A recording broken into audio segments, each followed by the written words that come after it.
लड़की को चट्टान पर धकेल दिया गया। पहाड़ के नीचे एक पेड़ है, सीधे उसके शरीर में घुस जाता है। उसका खून बह रहा है, रेगिस्तान भट्टी के समान है। अगर वह ज्यादा देर करती तो मर सकती थी।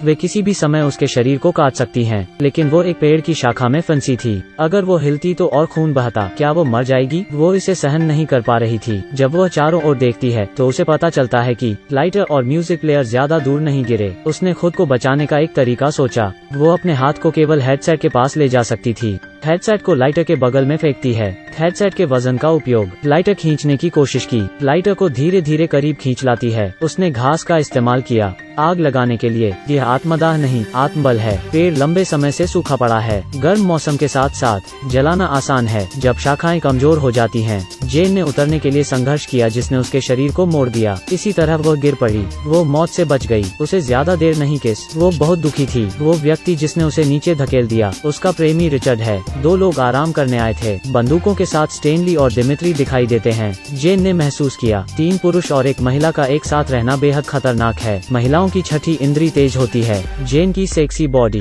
स्टेनली इसे सहन नहीं कर सका। जेन को खतरा लगता है। जाने का बहाना किया, लेकिन स्टेनली ने हार नहीं मानी। उसे जेन का पीछा किया। उसने बहाना लिया कि वो उसे समझना चाहता है। उसने जेन को खिड़की पर ले गया। तभी दिमित्री ने कमरे का दरवाजा खोला। जेन मदद के लिए रोने लगी। अगर तुम चाहो तो अंदर आओ, अगर नहीं तो बाहर जाओ। दिमित्री को पता था कि स्टेनली को जरूरत है जिसे पूरा करना है। उसने परवाह नहीं की कि जेन ने मदद मांगी। वो चला गया और दरवाजा बंद कर दिया। जेन को और कोई आशा नहीं रहती। स्टेनली ने जेन से दुर्व्यवहार किया। रिचर्ड जेन से माफी मांगता है। उसे जाने देने के लिए कहा। उसे देखा और चुप रहने को कहा। वैसे भी उनका रिश्ता ठीक नहीं है। वह वैध संबंध बनाता। उसकी वजह से 3 लोगों का खुलासा हुआ। वर्षों का गुस्सा बुलबुले की तरह फूटेगा। लेकिन जेन को पैसे की जरूरत नहीं थी। उसने रिचर्ड को धमकी दी, अगर वो उसे घर नहीं ले गया वो अपनी पत्नी को उनका रिश्ता बता दे। लेकिन उसे गुस्सा आ गया। उसने उसे थप्पड़ मारा, जिससे वो जमीन पर गिर गई। तुम्हें क्या लगता है कौन हो तुम? रिचर्ड सिर्फ खेलना चाहता है। वो माफ नहीं करती है। इस थप्पड़ से जेन को भी रिचर्ड का असली चेहरा पता लग जाता है। वो गुस्सा हो गई और भाग गई,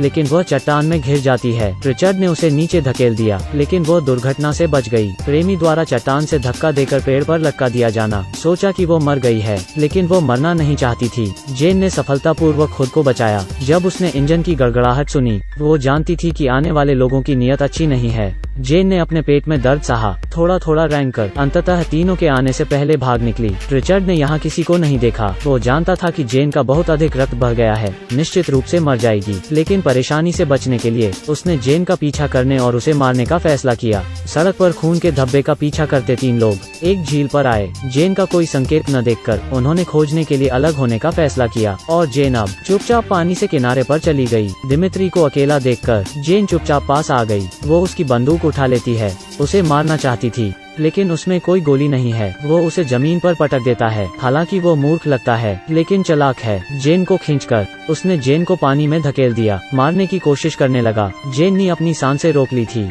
दिमित्री के पास चाकू था। जेन ने मुड़कर उसकी आंख में छुरा घोंप दिया, जिससे उसकी मौत हो गई। उसने उसका सामान उठा लिया। भागने के लिए गाड़ी चलाई, लेकिन विशाल रेगिस्तान में कार का जल्द ही पेट्रोल खत्म हो गया। जेन कार छोड़कर एक पहाड़ी गुफा में भाग गई। आग जलाकर सब कुछ बाहर निकालती है। उसने एक बियर कैन ली और उसे पी लिया। इस समय उसके शरीर पर अभी भी एक पेड़ की शाखा थी। मौसम गर्म है और घाव अभी गीला था। उसे अस्पताल जाना था, नहीं तो वह मर सकती थी। लेकिन उसे बदला लेना था। वो अपने हार को देखती है। वह दर्द निवारक।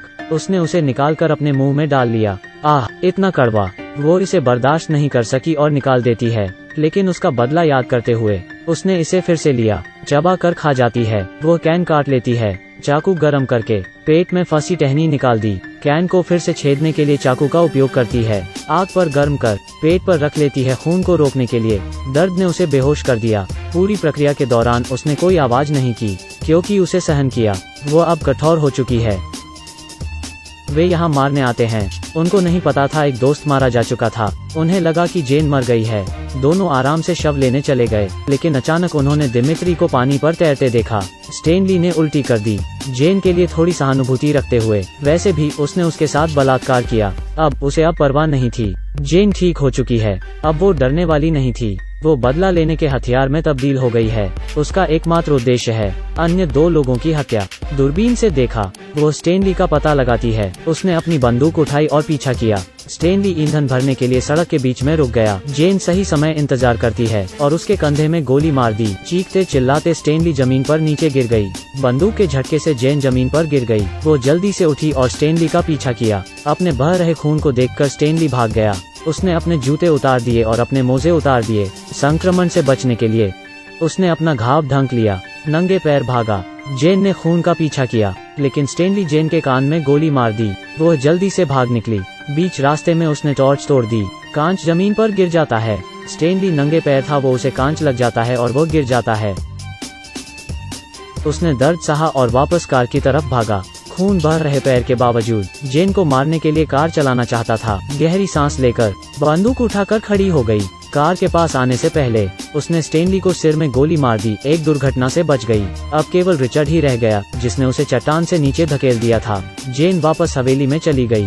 रिचर्ड अभी मरा नहीं और घर आ गया। वह नहाकर और जाने वाला था, बस पानी चालू किया। उसने शोर सुना। उसने सावधानी से बंदूक निकाली और देखने लगा। जेन वहाँ बाहर खड़ी थी। प्रेमी ही दुश्मन बन जाते हैं। रिचर्ड के बोलने के समाप्त होने की प्रतीक्षा किए बिना जेन ने उसे गोली मार दी। रिचर्ड के पास अब वापस लड़ने की ताकत नहीं थी। उसे भागना पड़ा। पूरे फर्श पर खून। दोनों हवेली के चारों ओर भागे। दोनों एक दूसरे को मारने जा रहे थे। फर्श पर खून देखने के बाद वो रुक गई। वो पीछे हट गई और वो पीछे से आती है और उसे गोली मार दी। रिचर्ड की बंदूक गोलियों खत्म हो गई। वो भागने लगा पीछा करने के दौरान, क्योंकि फर्श खून से लथपथ था। जेन गलती से फिसल कर गिर गई। उसे रिचर्ड ने पकड़ लिया और उसकी गर्दन का गला घोंट दिया। जेन मरने वाली थी, लेकिन रिचर्ड बातें करने लगता है। जेन ने फायदा उठाते हुए बोलने का रिचर्ड को गिरा दिया। जेन ने बंदूक उठाने का मौका लिया। रिचर्ड को गोली मार दी। जब वो बाहर गई, खून से लथपथ थी। फिल्म खत्म। कहानी हमें बताती है, बड़ा घर बेहतर होता है। कम से कम छुप तो सकते हैं। क्या यह सही है?